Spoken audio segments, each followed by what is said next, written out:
Bonjour, nous allons voir ensemble comment créer et envoyer une campagne SMS depuis la plateforme Mediaflow. Je suis actuellement sur la page de login dans laquelle je vais saisir mon identifiant utilisateur ainsi que mon mot de passe et cliquer sur Entrée. Juste à titre d'information, si jamais vous avez oublié votre mot de passe ou si vous souhaitez en générer un nouveau, vous avez un petit lien en dessous, mot de passe oublié. En cliquant dessus, on va vous demander votre adresse email.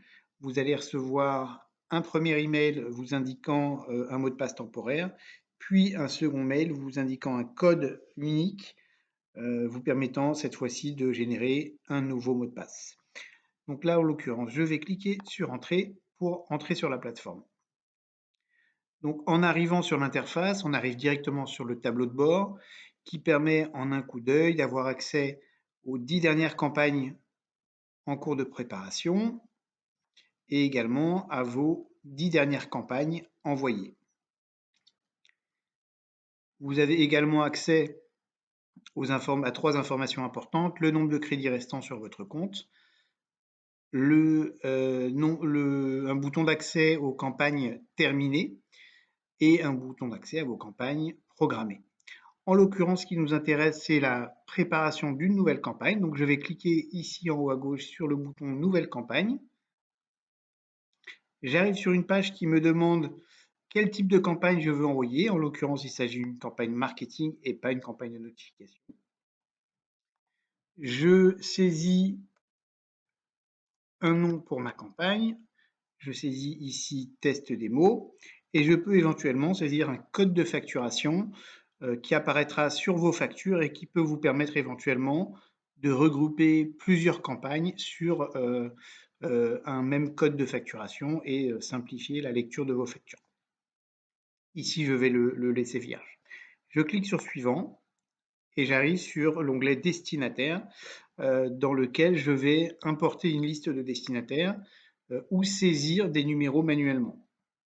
Alors, l'import d'une liste de destinataires se fait soit en faisant un glisser-déposer d'un fichier au format CSV, soit en cliquant ici sur Importer une nouvelle liste, ce que je vais faire, et je vais venir sélectionner une de mes listes. L'import se fait très rapidement. Vous constatez, donc j'ai 11 destinataires au total, 10 numéros valides, un numéro invalide, un numéro en doublon. On peut visualiser ou supprimer cette liste. Je vais visualiser le contenu de la liste. Chose importante, je vois que j'avais des numéros formatés d'une manière différente, ici avec des tirets sans le 0 au début, ici sans tiret mais toujours sans le 0, ici avec tel de points, ici avec 33,6, ici avec des espaces, ici avec des points, etc. Et à chaque fois, la plateforme va automatiquement reformater le numéro de manière à ce qu'il soit correct. Ici, j'ai un destinataire qui n'a pas de numéro et c'est pour ça que vous avez vu dans le rapport ici que j'ai un numéro invalide. À titre d'information, vous retrouvez également pas mal d'informations en cliquant sur liste des mots, sur le nom de la liste. Vous retrouvez pas mal d'informations sur l'import de cette liste, y compris une ventilation par destination, puisqu'on va reconnaître s'il s'agit d'un numéro français, d'un numéro belge, italien, espagnol, etc., etc., etc. Je vais ensuite, j'ai la possibilité, pardon, de venir saisir un numéro de téléphone.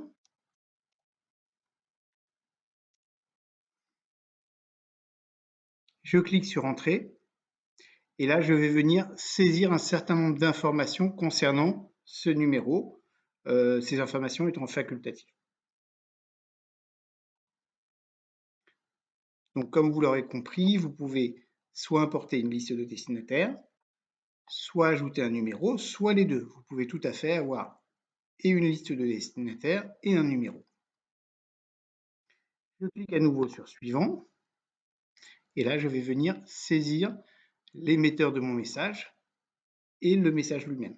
Donc, l'émetteur du message, il peut contenir jusqu'à 11 caractères alphanumériques avec certaines restrictions. Par exemple, si je veux saisir un numéro de mobile, on me dit vous ne pouvez pas saisir de numéro, puisque l'émetteur d'un SMS ne peut pas être un numéro de mobile pour éviter toute tentative d'usurpation d'un numéro. Par contre, vous pouvez tout à fait mettre le nom de votre marque, et en l'occurrence, je vais saisir par exemple Mediaflow.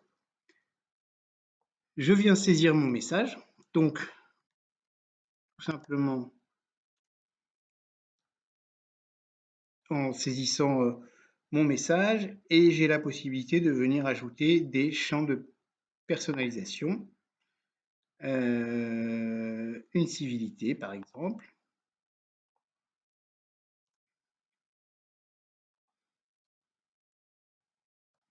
Ceci est un message test depuis la plateforme Mediaflow. Vous constatez que la mention du stop a été ajoutée automatiquement de manière à ce que tous les destinataires qui vont recevoir votre message aient la possibilité de se désabonner. C'est une chose essentielle dans la construction d'une campagne et dans l'envoi d'une campagne. Élément important également, j'ai différentes options ici qui se présentent via des accordéons. Je peux accéder à des options de message. Donc je peux activer plus ou moins de caractères autorisés. Je peux par exemple autoriser des emojis. Je peux par exemple autoriser tout type de caractères au sein de ma campagne. Sachez néanmoins que si vous activez ces deux options-là, qui sont activer tous les caractères entre parenthèses UCS2 et ou autoriser les emojis, dans ce cas-là, votre message ne fera plus 160 caractères, mais il ne fera plus que 70 caractères. Donc on vous conseille plutôt de laisser ces deux options sur non. Par contre, celle-ci, vous pouvez la laisser sur oui. J'ai également des options de personnalisation qui sont intéressantes. Vous voyez ici, où j'ai mes champs de personnalisation, j'ai certains champs qui sont indiqués en rose. Quand ils sont indiqués en rose, en passant la souris dessus, c'est indiqué, on m'indique qu'il y a au moins une valeur vide pour le champ civilité. Et en l'occurrence, je vais avoir la possibilité de venir saisir une information par défaut. Là, en l'occurrence, j'ai saisi dans mon message bonjour civilité non, mais si je n'ai pas de civilité dans ma base de données, ben, cette personne risque de recevoir bonjour Dupont au lieu de bonjour monsieur Dupont, puisque je n'ai pas l'information si c'est un monsieur ou une madame. Dans ce cas-là, je peux tout à fait saisir ici bonjour monsieur slash madame. Et dans ce cas, j'aurai du coup pour tous les destinataires qui n'ont pas de civilité, eh ben on leur indiquera monsieur, madame. Dans le téléphone à gauche, juste en dessous, vous avez un petit compteur qui vous permet de défiler et de visualiser l'ensemble du message fusionné avec vos champs de personnalisation. Et donc, vous voyez ici que pour monsieur Dupont, je n'avais pas l'information de la civilité et il m'a automatiquement mis monsieur, madame.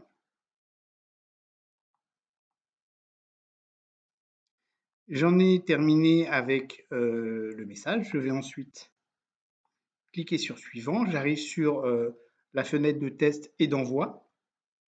Elle me propose de paramétrer une date et une heure d'envoi ou de choisir un envoi immédiat. Donc si je laisse ce toggle activé sur immédiat, la campagne partira tout de suite. Mais j'ai aussi évidemment la possibilité de la programmer, par exemple pour demain à 17 heures. Voilà. Je peux ajouter une description. Cette description, elle apparaîtra sur votre rapport de campagne. C'est une information qui va vous aider à vous souvenir de quoi il s'agissait pour cette campagne. C'est facultatif. Je peux envoyer un test, donc ici en saisissant un ou plusieurs numéros de téléphone mobile. Je peux m'envoyer un test et il est vivement conseillé de vous envoyer un test. Donc je vais simplement saisir un numéro et je clique ici sur envoyer le test.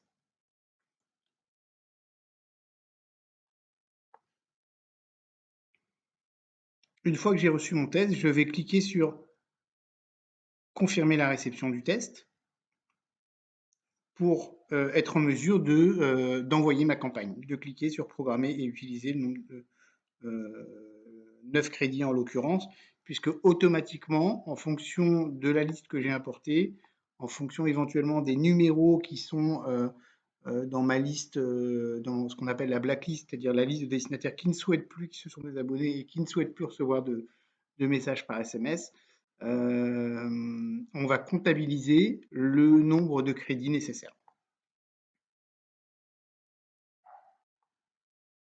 Donc, en cliquant ici, j'ai à nouveau un rappel de l'ensemble des informations concernant ma campagne. Et en cliquant sur programmer et utiliser 9 crédits, on me dit votre campagne est programmée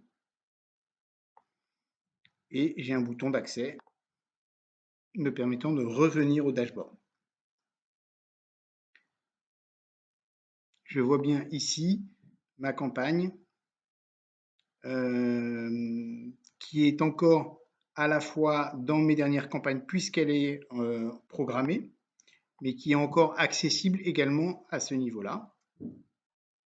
Je peux éventuellement cliquer sur cette petite croix pour annuler la programmation si je souhaite finalement que ça parte tout de suite ou si je souhaite changer la date et l'heure d'envoi.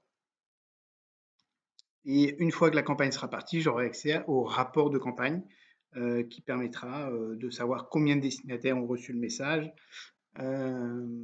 qui permettra également de télécharger un rapport détaillé indiquant destinataire par destinataire si la personne a reçu ou pas son message.